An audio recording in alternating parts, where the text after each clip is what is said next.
What's the value of an idea worth spreading?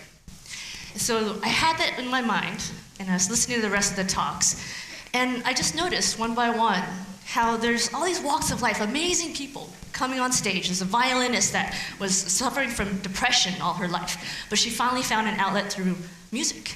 And through that, she found passion, and she just performed everywhere she could, and she got out of the depression, and she said that now I'm a happy musician. Another woman, she was in Beijing, and her dream was just to be an opera singer. But her mom said, no, I don't think so. And so she thought, I'm not gonna let that stop me. That's just a terrible thing to say to a 15-year-old. So I'm gonna keep on going, persevering what my dream's about. So she found it in books. She just immersed herself in books, and she found what her real passion was. And she said, I realized what dreams are for. It's not necessarily to obtain them. Dreams are about wondering and realizing where they came from. Realizing where your passions come from. Realizing where your happiness comes from. And so I was listening to all these different speakers, and so many of them said happy in there. So I began to think, being in this field, could the value of all of this that we're talking about be happiness? And of course you're thinking, well, you're a little biased. Chief Happiness Officer, come on. What else would you be talking about? But bringing it back in this room, I'm gonna ask you guys, what are your goals in your life? And what's really interesting about this question is that if you ask yourself enough times, like, why you're doing it, why do you want to have a kid or have a family? Why do you want to invent a dream machine? Why do you want to jump out of a floating thing in outer space? And if you ask yourself why, it most oftentimes comes back to this simple notion called happiness. I want to be happy. I want to make the people around me happy.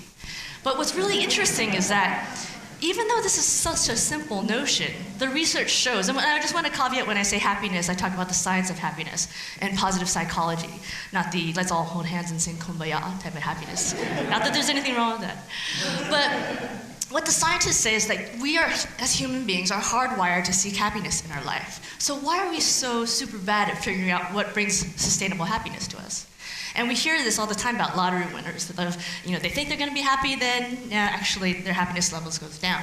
And we also hear about the inverse, which I thought was particularly interesting, of people that lose their sight or lose the use of their limbs, but their happiness levels actually may go up, as the research shows.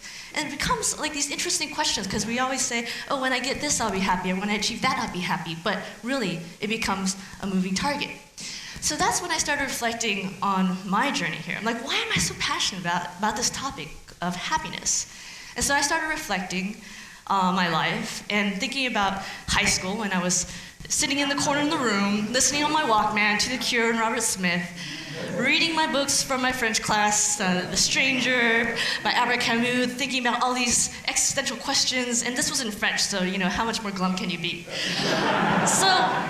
And then here I am right now, and I have to ask the question, how the heck did I get here? So I trace it back to college. If you guys read Delivering Happiness, about Tony's whole upbringing as Asian American. I as well have Asian American parents. And so I just lived in this sort of mindset that there's 3 quintessential things to be successful in one's life. And number 1 was get into a good school. Number 2 is become a doctor or a lawyer. And number 3 was learn a variety of musical instruments. And so I was like, sweet. I got it made. I'm successful. I got into Cal. I was studying pre-med. I had all these years of piano under my belt. I was like, I'm done. But when I started studying, I realized this is totally not for me. And so I started wandering, and I stumbled across something called Asian American Studies. And I decided to major in it. And I told my parents. And you guys know exactly what's coming next. They freaked out. They said, are you serious? We sacrificed all these things for you and your brothers. We're working all these jobs simultaneously to support whatever you're going through right now. Your great-great-great-grandparents sailed the Pacific Ocean in an ocean liner and almost died so that you could study yourself. I'm like, damn, they're really good at this guilt thing, but I stood my ground and I did it. I studied, I graduated, and I remember that moment. I was sitting in my apartment, and it was deathly quiet. It was because I couldn't find a job. And I knew what my parents meant. So it was my turn to freak out. I started cold calling every company I knew. And luckily for me, it was just really about timing. The internet was born. So I became an internet consultant at KPMG. And all of a sudden, it was literally overnight. You guys know the whole story of the .com in the late 90s. Literally overnight, it was like the money, title, status, just in my lap. And I was like, well, this is easy. And number one, I proved my parents wrong, so that was a good thing. But then, as everyone knows, the boom quickly busted, and I got laid off. And I felt like an ultimate loser. It was not only because I lost my job that I felt it, but more importantly, it was because the money, title, status that I thought was so important really meant nothing at all.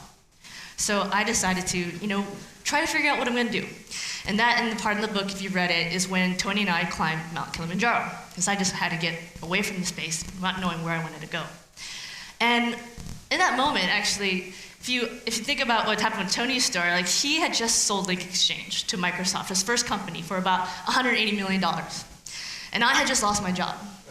So if you can imagine us climbing this mountain, right, opposite ends of the financial spectrum. But what was really interesting is that we didn't realize this until we started working on the book together, was that we were thinking about the same thing. What are we going to do for the rest of our lives that we're going to be passionate about, that money doesn't matter? So I came back feeling like, wow, this is awesome, this is going to be good. Come back, and this moment happens, and it happens to everyone in this room, if not once, many times. Life does a 190 on you. You get the rug pulled out from under your feet. And for me, it was great, like facing my greatest fear.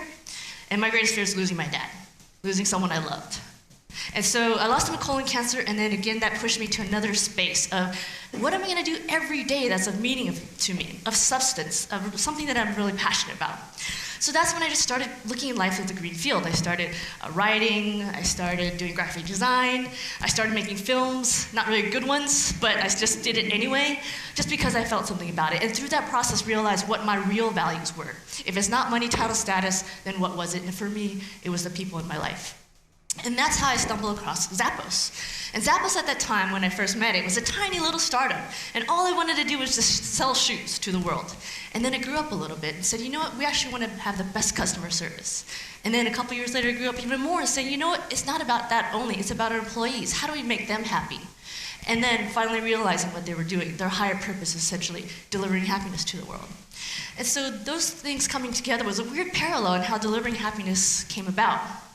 So, of course, I trace it back to my experience, and this is a picture of Zappos in Las Vegas, and it's actually not a rainbow over it every day, if you can imagine that. But I put this quote down by Maya Angelou because it's not just a great quote of a personal mantra. People will forget what you said, people will forget what you did, but they'll never forget how you made them feel. But what's great about this is that Zappos, a company, actually uses this to lead their decisions. And when they say about people, when they talk about people, it's not just about customers. It's about each other. It's about their employees. It's about the vendors and partners they work with. And through that process of being so creative in thinking that way, they were able to, by focusing on culture and company customer service, become a $2 billion brand in gross sales in this past 13 years. And if you guys remember, Amazon acquired them for about $1.2 billion at the time of closing a few years ago. And so that's just one example of all these other companies, because there's all these other research being done on, as an example of the best workplaces to work for in the US, consistently outperform the S&P 500. So what's the secret sauce here? Because we're looking at all these stats just as early as, let's see, it was actually 2 years ago that came out with, Gallup came out with this, was basically they found out that just in the US alone, there's 71% of our employee workforce that are disengaged with what they're doing, which amounts to $300 billion loss in productivity every single year. So here's my thing now. Like, how do we change that around? How do we get disengagement to engagement and productivity higher?